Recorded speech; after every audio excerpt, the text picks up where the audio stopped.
Bonjour à tous, merci de me retrouver dans cette nouvelle lecture commentée sur les enseignements d'un cours en miracle. Et aujourd'hui, on continue avec le chapitre 7, la deuxième section qui s'intitule La loi du royaume. Ça va être une lecture assez courte, mais très riche, comme le début de ce chapitre et la fin du chapitre 6 aussi, qui était une vidéo plus longue. Vous pouvez toutes les retrouver dans la playlist qui s'intitule Voix du cœur, Voix du cours sur ma chaîne YouTube. Donc, n'hésitez pas à les suivre dans la mesure du possible dans l'ordre si vous avez envie d'être assidu et de bien sentir la progression. Mais vous pouvez également regarder les vidéos dans le désordre ou si vous tombez sur celle-ci en premier, déjà bienvenue. Et puis, vous allez facilement comprendre quel est le concept, la philosophie derrière et cet enseignement qui est vraiment pertinent, radical, non dualiste et qui ramène toujours essentiellement à l'amour. Voilà. Avant de commencer, je vous rappelle, comme j'ai l'habitude de le faire, que j'ai bien les autorisations écrites de la fondation américaine The Foundation for Inner Peace de partager avec vous ces enseignements-là, donc de manière publique et orale, et puis de répondre à vos questions. Si vous en avez, n'hésitez pas à utiliser la section commentaires pour ça, ou m'envoyer vos questions. Certains le font parfois par email. Donc voilà, je fais évoluer un petit peu le format. Dans le sens où c'est vraiment une lecture commentée, je m'arrête sur des phrases que je prends le temps de détailler, d'expliquer, d'approfondir. Et à présent, je ne réponds pas forcément aux questions de manière directe, à part si il y en a plusieurs et qu'elles sont répétitives. Mais là, je pourrais prendre soin de faire une vidéo à part entière pour vous répondre. Sinon, servez-vous de l'espace commentaire. J'essaye de répondre à tous les commentaires, à toutes les questions. Je le fais avec grand plaisir. Donc n'hésitez pas si vous avez besoin d'éclairage sur des passages, sur des concepts, sur des questions que vous vous posez, sur le Saint-Esprit, sur l'ego. Voilà. Si je peux éclairer votre compréhension, je le ferai avec grand plaisir. Maintenant, je suis étudiant comme vous. Je partage simplement cet enseignement parce qu'il me tient à cœur, il vibre fort en moi, et ce depuis de nombreuses années. Donc c'est vraiment un plaisir de vous le partager, peut-être qui résonne aussi en vous. Et si c'est le cas, bah, tant mieux, super. Et si c'est pas le cas, bah, tant mieux, super. Voilà, tout est OK, chacun est libre évidemment. Et en tout cas, si vous êtes là, merci. Alors on commence tout de suite cette lecture de la deuxième section du chapitre 7. La loi du royaume. Guérir est la seule sorte de pensée en ce monde qui ressemble à la pensée de Dieu, et, à cause des éléments qu'elles ont en commun, qui peut facilement se transférer en elles. Lorsqu'un frère se perçoit comme malade, il se perçoit non entier et donc dans le besoin. Si toi aussi tu le vois de cette façon, tu le vois comme s'il était absent ou séparé du royaume. Et ainsi tu obscurcis le royaume lui-même pour vous deux. La maladie et la séparation ne sont pas de Dieu, mais le royaume l'est. Si tu obscurcis le royaume, tu perçois ce qui n'est pas de Dieu. Donc déjà, à nouveau, c'est très clair sur la dualité. Tout ce qui n'est pas de Dieu, qui n'est pas saint, qui n'est pas entier, qui n'est pas amour, n'est pas réel, n'existe pas. Donc, la maladie est une façon de se percevoir et de percevoir l'autre qui n'est pas réelle et qui, de ce fait, maintient l'illusion en dehors du royaume divin. La phrase qui dit « La maladie et la séparation ne sont pas de Dieu, mais le royaume l'est. Si tu obscurcis le royaume, tu perçois ce qui n'est pas de Dieu. » C'est la dernière phrase. Donc ici, comme vous pouvez sûrement le comprendre, le cours établit une distinction fondamentale, comme je viens de le dire. La maladie n'est pas une réalité divine, c'est une perception, une distorsion. Et voir quelqu'un comme malade ou séparé, c'est inconsciemment lui retirer sa place dans le royaume. Et ce faisant, on se la retire aussi. La guérison commence donc par le regard, bien avant les mots ou les actes. Je reprends le texte. Guérir, donc, c'est corriger la perception en ton frère et en toi-même en partageant le Saint-Esprit avec lui. Cela vous place tous les deux à l'intérieur du royaume et rétablit son entièreté dans ton esprit. C'est un reflet de la création parce que cela unifie en augmentant et intègre en étendant. Ce que tu projettes ou étends est réel pour toi. C'est une loi immuable de l'esprit en ce monde comme dans le royaume. Toutefois, le contenu est différent en ce monde, parce que les pensées qu'elle gouverne sont très différentes des pensées dans le royaume. Pour maintenir l'ordre, il faut que les lois soient adaptées aux circonstances. Telles qu'elles opèrent en ce monde, les lois de l'esprit ont ceci de remarquable qu'en leur obéissant, et je t'assure que tu dois leur obéir, tu peux arriver à des résultats diamétralement opposés. C'est que les lois ont été adaptées aux circonstances de ce monde, dans lequel des résultats diamétralement opposés semblent possibles parce que tu peux répondre à deux voix qui sont en conflit. Dans ce passage, j'aimerais qu'on s'arrête sur guérir, donc, c'est corriger la perception en ton frère et en toi-même en partageant le Saint-Esprit avec lui. Et c'est une définition de la guérison qui change tout. On n'est pas dans l'idée de réparer un corps. Ce n'est pas la source du problème. C'est corriger une perception, la nôtre et celle de l'autre en même temps. Et l'outil de cette correction, c'est le partage du Saint-Esprit. C'est-à-dire choisir de voir en l'autre depuis la lumière plutôt que depuis la peur, depuis l'amour plutôt que depuis la peur. Et ce phénomène de correction s'appelle communément dans le courant miracle l'expiation. Et puis la deuxième phrase, c'est celle-ci. Tu peux arriver à des résultats diamétralement opposés parce que tu peux répondre à deux voix qui sont en conflit. Et donc ici, le cours nous rappelle bien que les mêmes lois de l'esprit peuvent produire des résultats radicalement différents selon la voie à laquelle on choisit de répondre. Ce n'est pas le monde qui détermine notre expérience, c'est notre choix intérieur. Deux voies, deux systèmes de pensée, deux mondes possibles. Chaque instant est une nouvelle invitation à choisir.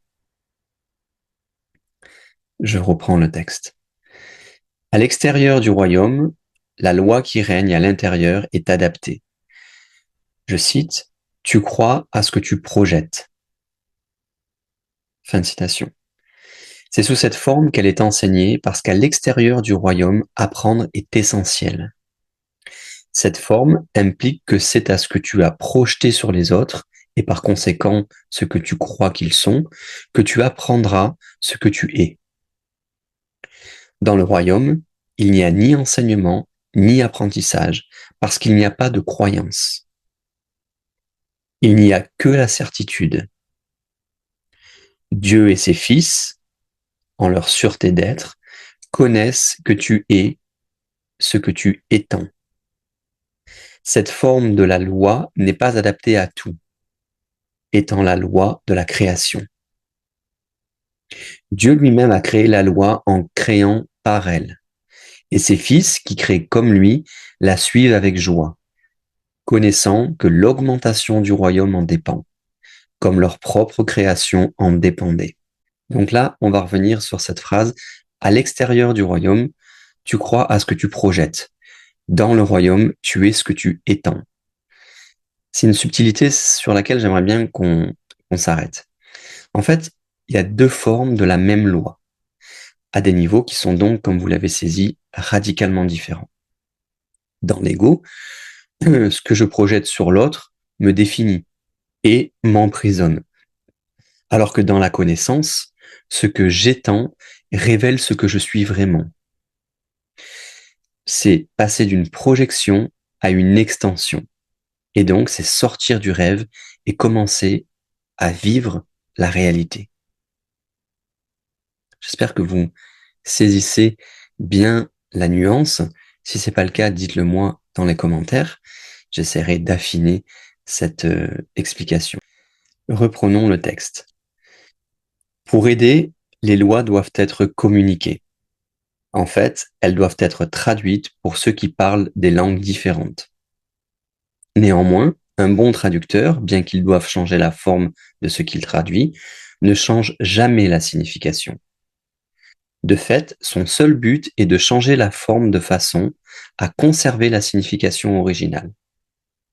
Le Saint-Esprit est le traducteur des lois de Dieu, pour ceux qui ne les comprennent pas. Tu ne pourrais pas le faire toi-même parce qu'un esprit en conflit, étant incapable de rester fidèle à une seule signification, voudra changer la signification pour préserver la forme. Le but du Saint-Esprit, quand il traduit, est l'exact opposé.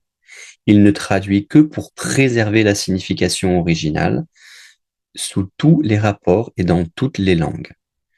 Par conséquent, il s'oppose à l'idée voulant que les différences de forme soient signifiantes, soulignant toujours que ces différences n'ont pas d'importance. La signification de son message est toujours la même. Seule importe la signification. Étant de Dieu, la loi de la création ne comporte pas l'usage de la vérité pour convaincre ses fils de la vérité. Reprenons cette phrase. Le Saint-Esprit est le traducteur des lois de Dieu. Son seul but est de changer la forme de façon à conserver la signification originale. Seule importe la signification. Ici, cette image du traducteur est vraiment d'une grande précision. Le Saint-Esprit ne change pas la vérité. Il la traduit pour que nous puissions la recevoir où nous sommes. La forme peut varier à l'infini. La signification reste une. Et c'est pour cela qu'une parabole, un silence, un regard ou une phrase du courant miracle peuvent tous accomplir la même chose. Ce n'est jamais la forme qui guérit, c'est toujours la signification.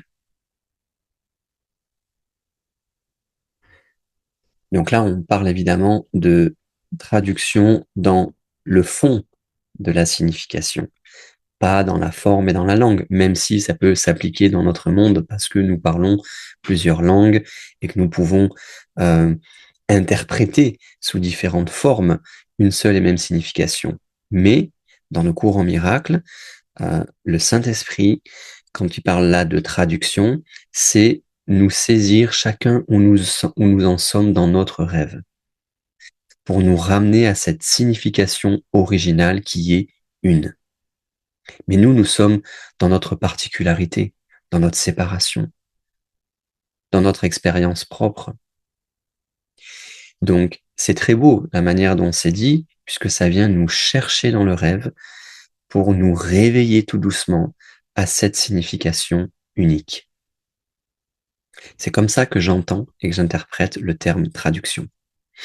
Et que le Saint-Esprit est donc le traducteur des lois de Dieu. Je reprends le texte. L'extension de la vérité, qui est la loi du royaume, repose seulement sur la connaissance de ce qu'est la vérité. Voilà ton héritage, qui ne requiert pas du tout d'apprentissage, mais quand tu t'es toi-même déshérité, tu es devenu apprenant par nécessité. Nul ne met en doute la connexion entre l'apprentissage et la mémoire. Sans la mémoire, l'apprentissage est impossible, puisqu'il doit être cohérent pour qu'on s'en souvienne. C'est pourquoi l'enseignement du Saint-Esprit est une leçon de souvenir. J'ai déjà dit qu'il enseigne le souvenir et l'oubli, mais l'oubli ne sert qu'à rendre le souvenir cohérent. Tu oublies pour mieux te souvenir. Tu ne comprends pas ces traductions tant que tu prêtes l'oreille à deux façons de les interpréter. Revenons sur cette phrase. L'extension de la vérité, qui est la loi du royaume, repose seulement sur la connaissance de ce qu'est la vérité. Voilà ton héritage, etc. Donc ici, l'héritage dont parle le cours n'est pas quelque chose à gagner, à mériter, ou même à construire. C'est déjà là, intact. Nous sommes seulement déshérités en croyant être séparés.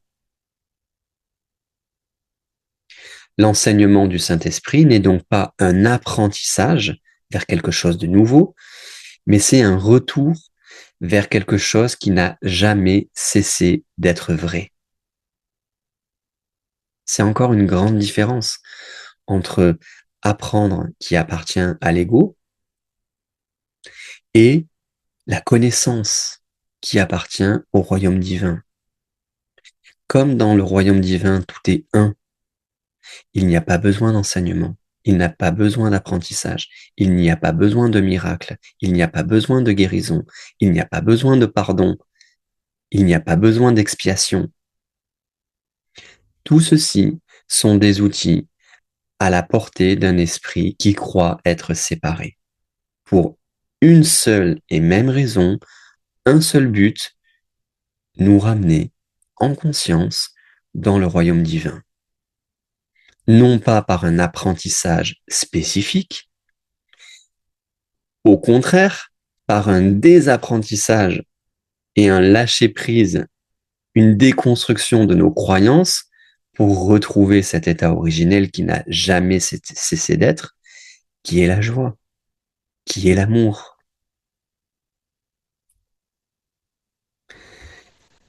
Et la deuxième phrase qui dit « Tu oublies pour mieux te souvenir ».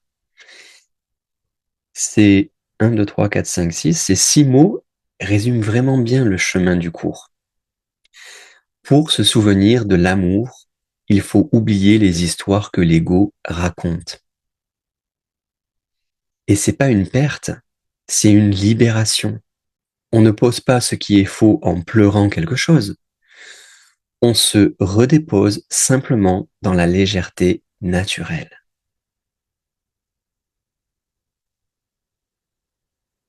Je reprends le texte et c'est la dernière petite section.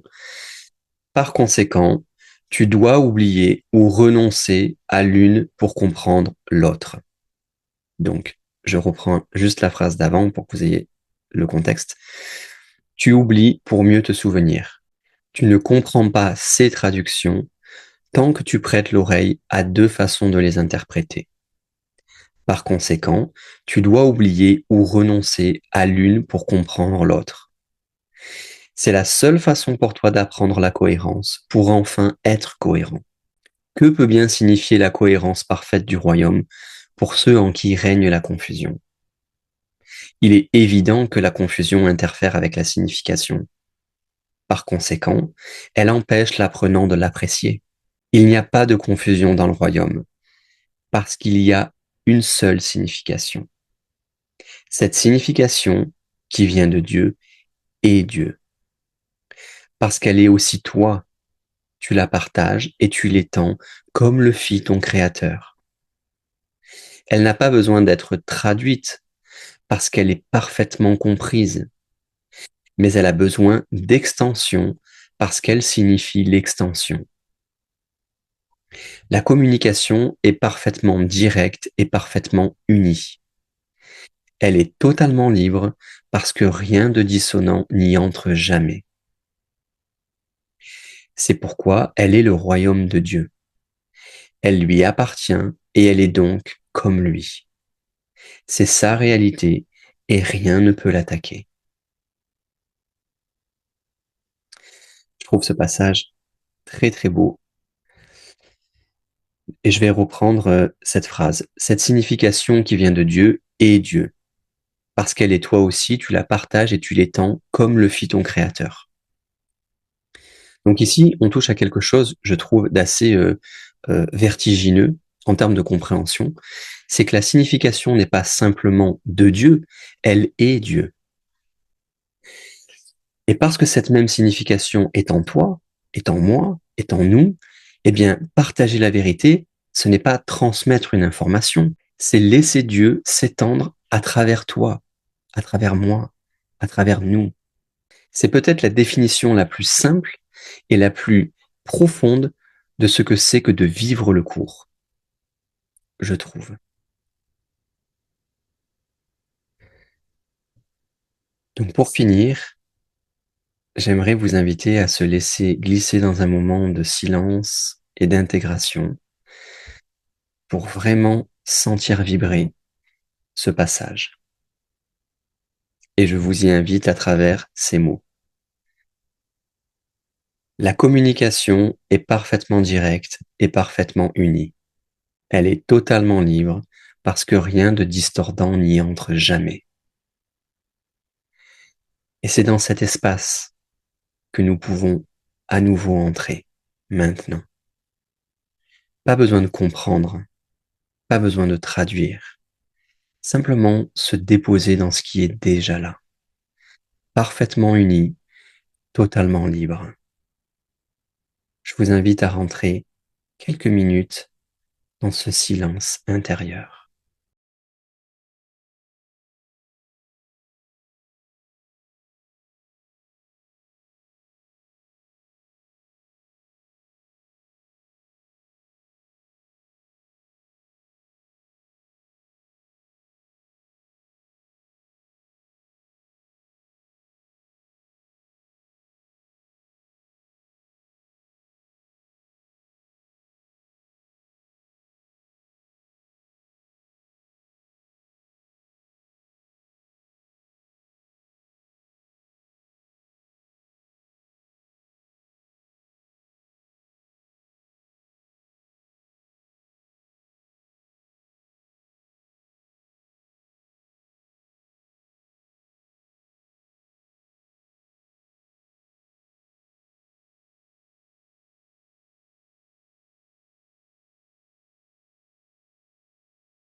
Je te remercie pour ta présence, pour avoir été avec moi dans cette vidéo. J'espère que ce passage t'aura parlé. J'espère qu'il t'invite un peu plus à éveiller ce souvenir intérieur que nous sommes tous un, que nous sommes tous amour et que nous sommes tous unis et libres. Et qu'en réalité, tout va bien. Même si, effectivement, dans le monde tel qu'on le perçoit aujourd'hui, c'est bien sûr discutable, bien évidemment. Maintenant, le cours nous rappelle et nous dit à quoi tu as envie de croire. Qu'est-ce que tu laisses entrer en toi? Tu as le droit de laisser entrer ce que tu veux comme croyance, comme pensée, et de créer la réalité que tu veux. Toutefois, la réalité du royaume ne laisse aucune place à la distorsion, à l'ego et à la projection, puisque Dieu est entier et il nous voit comme entiers. Donc il ne peut pas percevoir nos distorsions.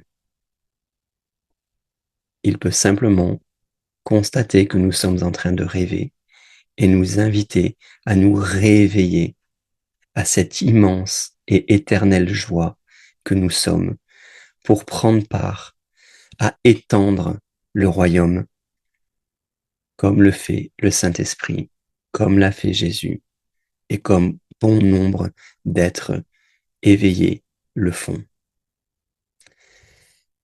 Merci encore. J'aurai grand plaisir à te retrouver pour la suite de cette lecture et de cette aventure intérieure la semaine prochaine. D'ici là, porte-toi bien, que le meilleur soit et à très bientôt.